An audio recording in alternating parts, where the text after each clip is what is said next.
we're diving right now into the ecosystems. As I mentioned before, the Lithuanian ecosystem is booming, and we're in a very good position to reach the new growth records this year, right?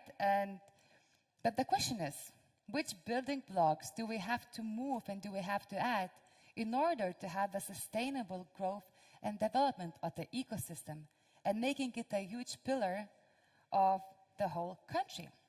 So in this session, what we're going to do, we will briefly go through the initial findings of the Baltic Startup Ecosystem Report done by Civitta, commissioned by Google for Startups. And then we will bring the discussion to the next level. So what do we need to bring on the table to move the ecosystem to the whole new level? Let me invite the panelists to the stage. Inga Langaitė, CEO of the Unicorns Lithuania Startup Association. Welcome. Vytis Uogintas, co-founder and CEO of Eneba. I can see he's coming from the black curtain. Yes. Hello. Rokas Šalaševičius, partner at Civitta. And our moderator, Audrius Janulis, industry manager, expert at startups, Baltics at Google.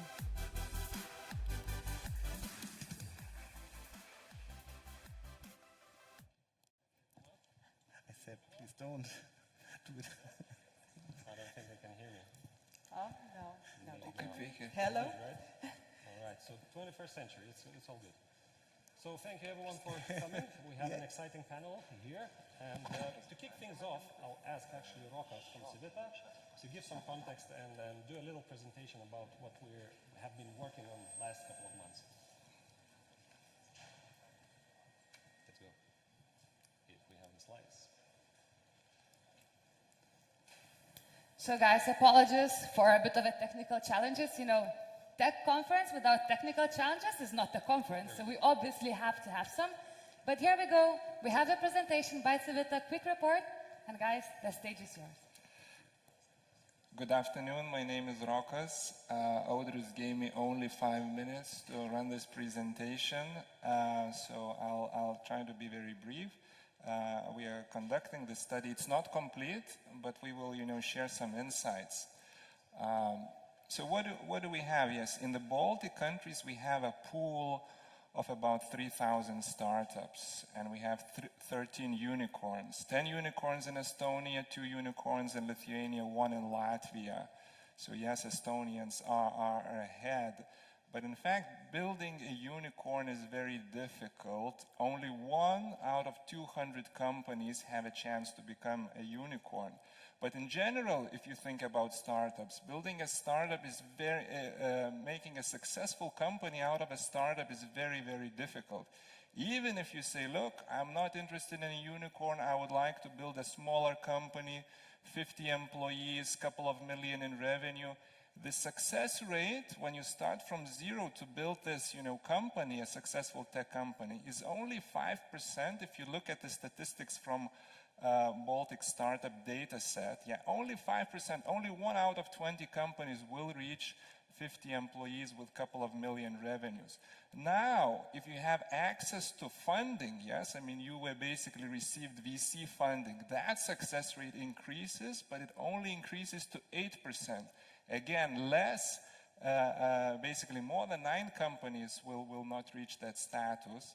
Again, if you want to increase that success rate, if you have a serial entrepreneur in your team, he has experience building, some companies, that will also increase your chances of success, but only again, 10% in Lithuania will become successful, 15% in Estonia. So we basically, what the statistics says, building a startup and making it successful is super difficult. Yes, we hear a lot of success stories. Hey, here is TransferWise, Bolt, Vinted, Tesonet, this is great. But reality is startup life is brutal. There are so many companies failing and actually so many problems that they're facing. Now, when we asked the startups, basically, what are the most important, problems that you are facing? So a couple of problems stood out. It's not a secret, but one was lack of talent and lack of funding. Yes, so two important problems, and we would like to discuss these two problems today in the panel. I will still take a couple of minutes to talk a little bit about these two problems. Again, based some insights. So one thing that stood out and was surprising to me is that, yes, like we talk quite a lot, that lack of technical talent is the biggest problem we need to get those startup visas and get IT people, scientists, biotechnologists, etc., etc. But when you actually talk to startups, startups say, hey, actually a more important talent problem is getting access to this, commercial talent, people who would take my product and help me scale it globally. This is sort of the biggest pain point, yes, finding a market product fit and helping me to sell the product that's already built, more important even than technical talent. Of course, technical talent is also, let's say, a problem. And then also having access, to venture capital is also, let's say, a problem. When you look at sort of, let's say this, if we talk about VC, on one hand, you could say, funding is not a problem, because if you look like at Lithuania, Latvia, Estonia, especially during recent years, we're attracting, so much capital. I mean, record levels. If you look at international benchmarks, and this is also, let's say, I was surprised. Estonia, during the last 7 years per capita, they attracted more money than UK, than Switzerland, than Germany, than, only Singapore and Israel are ahead. So you could say that, hey, on one hand, access to funding is not a problem, but still startup says it is a problem. What we see that these huge numbers, yes, let's say these record numbers, if you look again deep down, more than 80% of this capital will be attracted by top 10 companies. Yeah, if you remember, we have 3,000 startups, but top 10 companies have attracted more than 80% of this capital. Yeah, so like majority of startups, they're getting 50,000, 100,000, and what we see that this funding is lacking because in the Baltic states we have like a lot of early stage funding, but if you want to attract more money, you basically need to go to foreigners. And this is like statistics. They say that, look, I mean, if you want to attract more than 50 million euros, all of that will basically need to be funded by some foreign venture capital.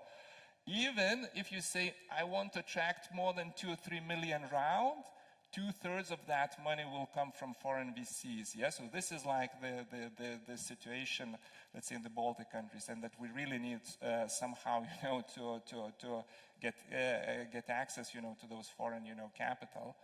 Now, if we talk about, talent, again, one of the things that we wanted to say, look, what about options? Can options be used as a way to attract talent? And again, if you ask this question, very bluntly, how important is options, for these employees? Maybe they will say, hey, options are not so much important, because you will say that, 9% of people in Lithuania, they said that, options are among top three reasons, to join a startup. In Estonia, this is much higher, 24%. And the thing is, let's see, when you, again, do deep dive, and this is my only last slide, last point, is that importance of options is correlated very much to the knowledge about it. If you have people who have experience with options and they have received options, 80% of those people will say, yes, options are important. Probably, this is that top talent.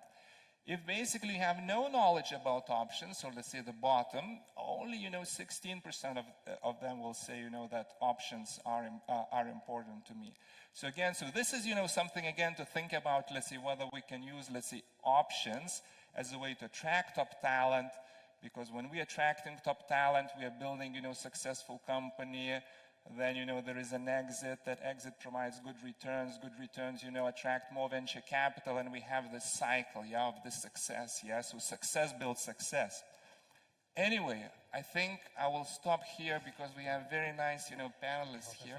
I think let's still maybe ask for audience to maybe join this survey as well. Yes, and we are still like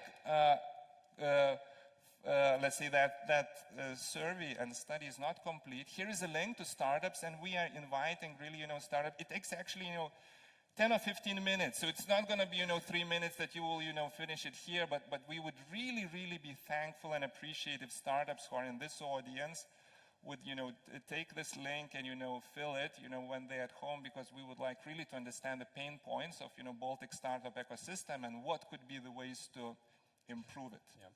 Thanks so much, Rokas. So, two problems, right? Talent and funding. That seems to be quite hot topics and issues. And let's discuss maybe how we can solve for them. So firstly, talent, right? I think education is definitely an obvious choice, but we discussed stock options as a great tool to maybe solve it quicker. I know Unicorns LT has been doing quite a lot of work about it already. Inga, maybe you can share what's the latest and what's still to come. So the latest thing is that we are discussing with tax authorities regarding explanations they are giving to startups, but not only startups, regarding taxation of stock options. So we have great law. We don't know yet in practical how it works in reality. We will know from the next year, because we will have those first 3 years that they are kept. So we are discussing in advance with tax authority so that we could share with them how it works in the real world, for them to understand this quite technically difficult tool to motivate people, and tool, I would say, very great tool for smart and hardworking people in startups, in success stories to become millionaires. Yeah. And I know there were some stories already that some companies in Lithuania deployed this program, but it wasn't met all that well. It wasn't understood that well, right? Can you maybe share? Yeah, and I think the survey shows that very clearly. That story of one of our members just told me that they raised some capital, and with that new money coming, they decided that they will offer stock options for all employees in the company, not only for the top managers. And they were so excited about that. And after the event, after communication with the team, founder complained to me that, we weren't understood by all employees, because they didn't understood quite well what they got. And some even asked, maybe instead of the stock options, I could have some financial raise of my salary. So I guess this is still new tool in our ecosystem. Not many success stories, or we don't know them publicly, that people get financial reward from stock options specifically. So clearly there's some work to be done around evangelizing them, how they work, what benefits it can really bring. But Vytis, maybe we can go to you, and can you share how you're using that already as a tool within your company? Yeah, so hi everyone, I'm Vytis from Eneba. So excited to be here, first of all, and excited that there's so much people here listening to us. So first of all, there's a huge difference between creating a company, which is a venture capital backed, versus growing on your own. And one of the key elements of growing the company from the venture capital way is an ability to pretty much distribute the wealth. So first of all, us at Eneba, we believe that there is only way how we can build the ecosystem of startups here in Lithuania and the Baltics is when everyone works so hard for 10 years, or like Mantas was mentioning, 10 years is too much, but for a long period of time, long nights and a lot of efforts, and there's 2-3 people gets money, and that's pretty much it. So we don't believe in this. We believe that it's the model of the past. We want that hundreds of people who contributed to the product, contributed to the organization, would be able to get their dreams come true, create other startups, and we have a few examples already happening in the market. So, and you mentioned backstage as well that some of the senior hires that you recently were able to hire was also because of stock options was possible to do, right? Totally agree, Audrius. And the thing is that if you are looking for a really, really senior person, he's coming most of the time coming from the top tech companies around the globe. He would expect, and his remuneration, like in total remuneration, the ESOP will be the key element. Because the ESOP he's getting at Booking.com, Facebook, Google will grow in 20, 30% year over year, safe bet, all good. But if a person believes, and he believes in that 10, 20, or 50x, that's one of the key elements for him to drop his cool job with all the snacks and cool offices around the globe and join your startup with the long hours and crazy pace. Can you maybe share some stories? How were you approaching this before? Maybe is grand vision and just exciting product enough, or stock options just gotta be there and there's no other way? Yeah, absolutely. So I would say that stock options is like absolutely minimum what the people expect coming to your organization as a startup, because as Rokas mentioned, there is a high chance you will fail. So yeah, but at the end of the day, the core job. So why people join organization and why people leave organizations is because of what they do on daily basis. So you as a founder, as an entrepreneur, you need to create those environment for them to flourish. And it's super hard to do. So you tell promises or things you have in the organization, and when someone joins, you understand that, well, it's not quite the way you described, but at least you tried. But that's a common thing. So until the moment you are inside and see everything, then you realize where you're at.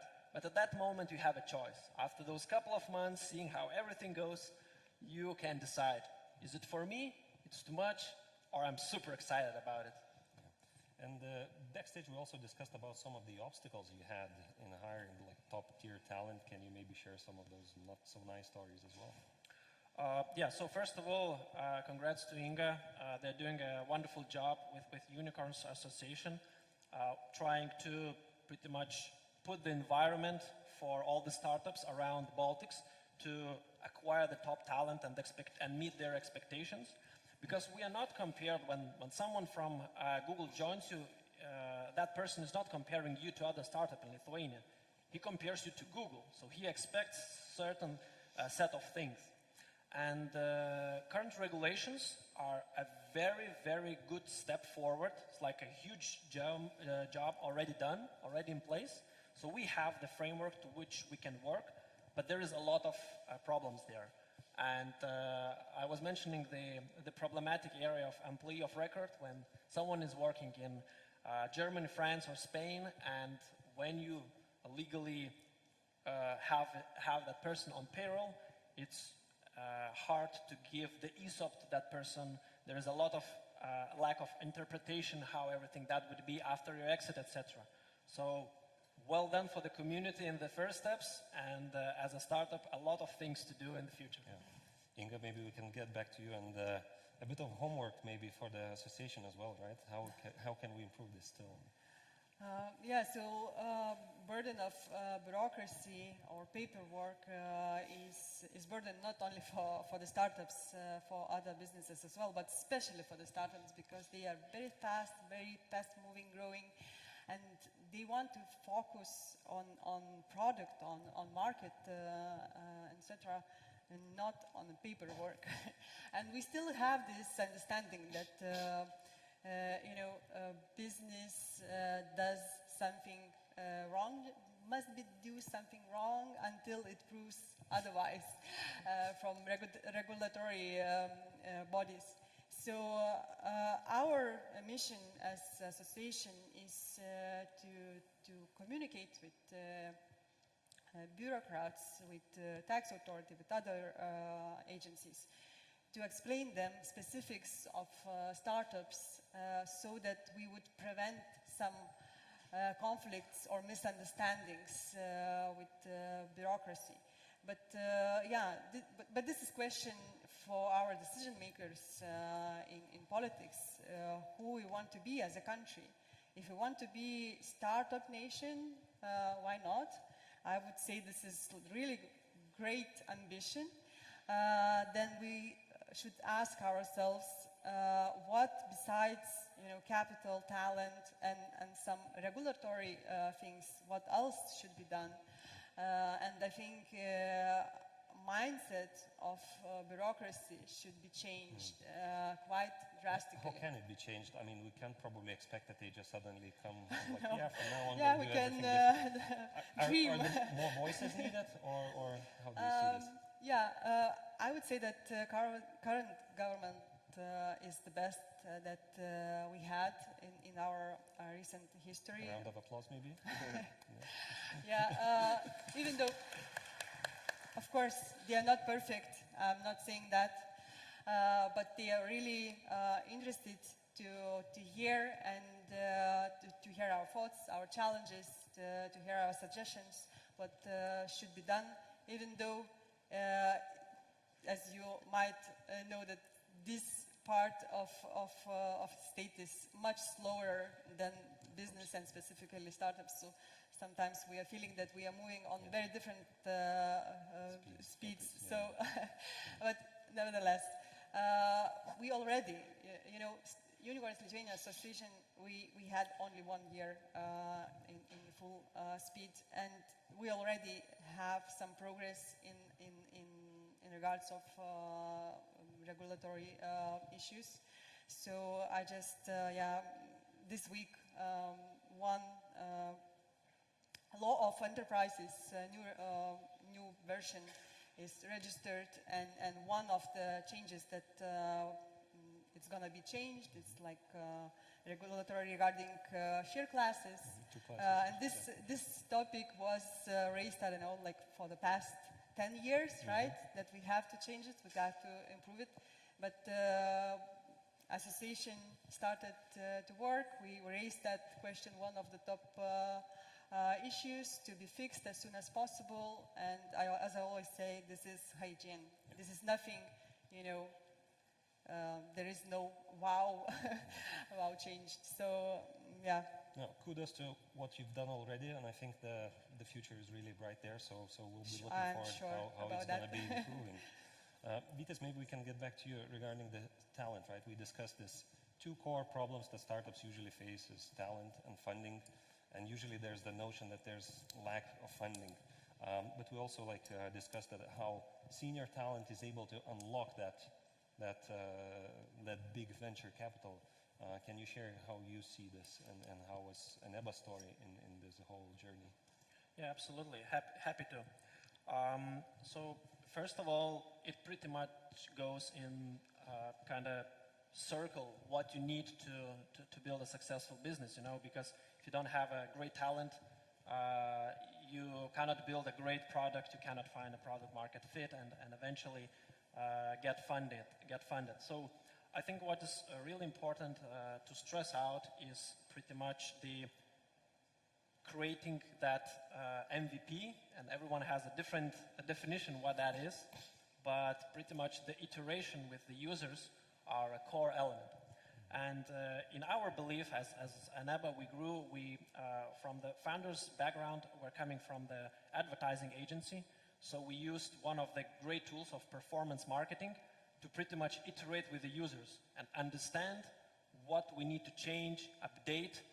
Well, I would say sometimes reinvent the product because something what we have built for the past 2 months, it's completely shit.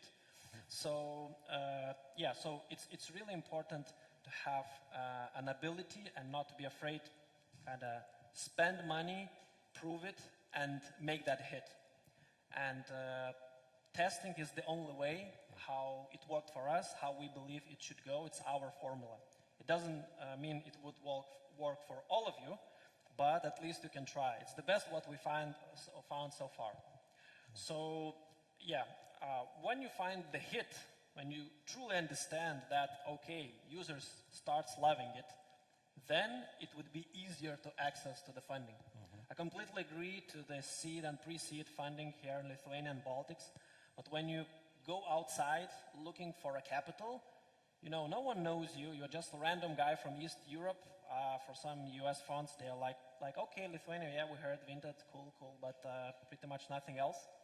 And then you're come and asking for a guy with a super cool suit that you need 20 million. It's like, wow, man, really?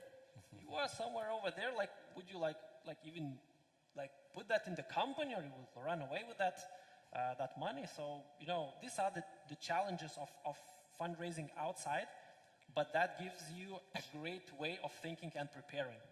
So coming back to your topic of entering the growth phase or attracting the capital in the millions, you really need to have the proof, which you are getting through the iterating with the users, and then not be afraid of failing that. And the feedback the market will give you, it's super important. The investors will push you on the most harsh part as from starting for the first minute of the meeting. So I would say, good luck. Understand that no one cares you, but only you do. But you need to believe in yourself, and yeah, push it forward. Push it, guys. Well said. Why it's important to have unicorns or really big companies, right? I think, Rokas, in the survey we found that only a small part, you mentioned probably 10 companies, right, in the Baltics that are causing the big funds coming in and causing the actual numbers to be that high.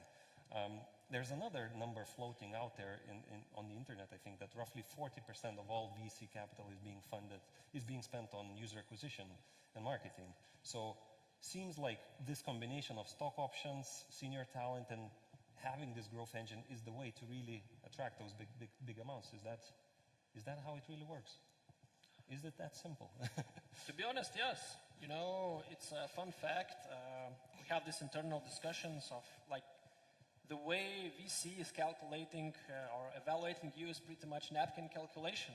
It's primitive.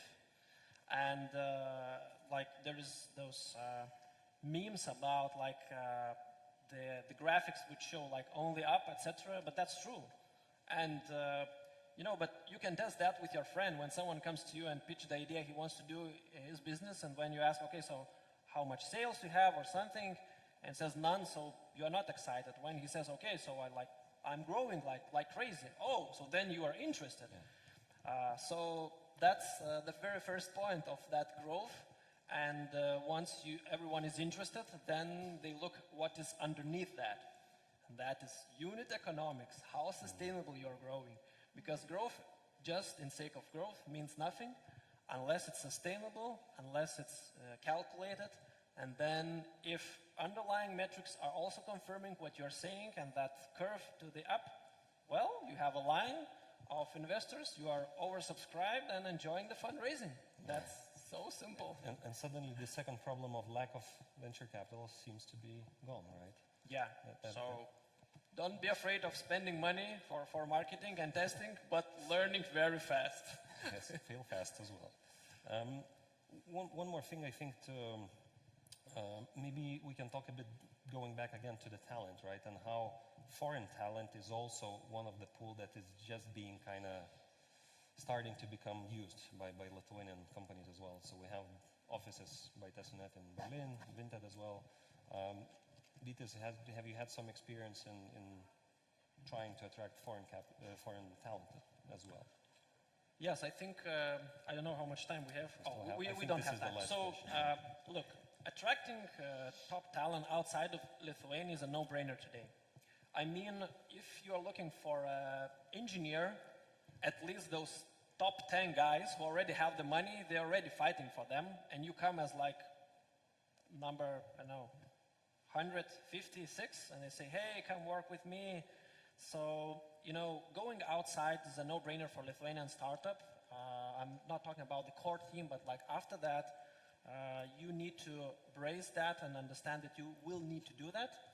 And it's not easy, but once you have established process, trust me, sometimes I feel that going outside, it's such an easy, low-hanging fruit to find a really good person to join your company when fighting for those 5 guys here in the Lithuanian market. And so you have to try testing it, reading it, understanding what needs to be done. It's a lot of work, but once you are there, you have access to really great people around the globe, and they're really excited about Lithuanians. They're really excited about the products we're building. So pretty Awesome. So to sum it up, I think there are definitely lots of building blocks that are needed for ecosystem to thrive. I think we're just at the beginning of this. To get the stock option right, to get the talent sorted, the funding will probably come natural once you're growing, right? This is what it takes, and a couple of cycles like this, we have seen that already in Estonia. It's beginning definitely here in Lithuania. We can all see in the numbers and in the air, I think.